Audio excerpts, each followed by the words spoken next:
Has neighbors in Northwest Hills demanding answers from the city. They're worried about potential pipe damage and broken appliances. KXAN investigator Kylie McGivern started digging into this issue after those in the area reached out with their concerns about what may have caused this, Kylie. Yes, and we want to show you the area that we are talking about right now. This is where we're looking at, and this is where there was a pressure stabilization project from Spicewood Springs Road in Mesa to just past Far West Boulevard. Now, the goal was to bring homes in line with the state's standard minimum water pressure. Austin Water saying homes with higher pressure saw minimal difference. But one woman we spoke with questions the impact and the cost it could have on homeowners. So normally you just kind of come in here and you turn on your thing and you go, holy mackerel, that's a lot of water pressure there. Sharon Hillhouse noticed the difference within just the last couple months. I've certainly never seen anything quite like this, that's for sure. At first, she didn't think much more of it. Then, listen to this. In her role as a broker, that same week, I had an inspection for one of my clients over in South Austin, and the inspector said, your water pressure at this house is well over 100. It's about 125.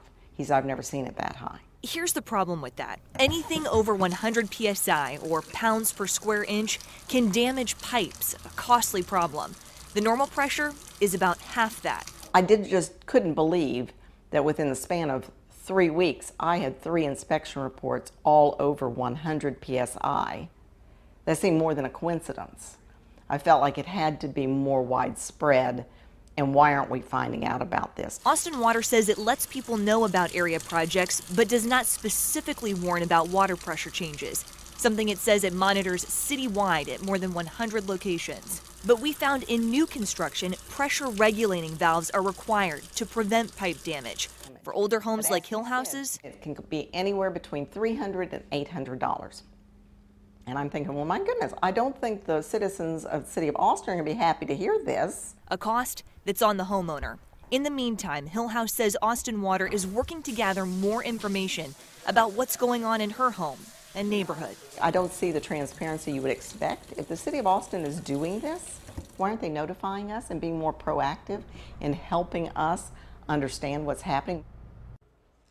And after 2 days of asking Austin Water for information on the situation and an interview, a spokesperson told us today they would instead only issue a statement and answer questions over the phone. She told us no one was available to go on camera questioning how the story would be framed. We're working to get more information on the high water pressure described in South Austin as well, and they encourage anyone with concerns to reach out. Sydney? All right, Kylie, thank you. Many people don't realize that Austin Water has a rebate program to help regulate your water pressure. You could get up to $100 in rebates to install a pressure regulating valve that would reduce water waste by lowering water pressure. It also prevents damage to pipes, appliances, and water fixtures. The valves have to be installed by a licensed plumber.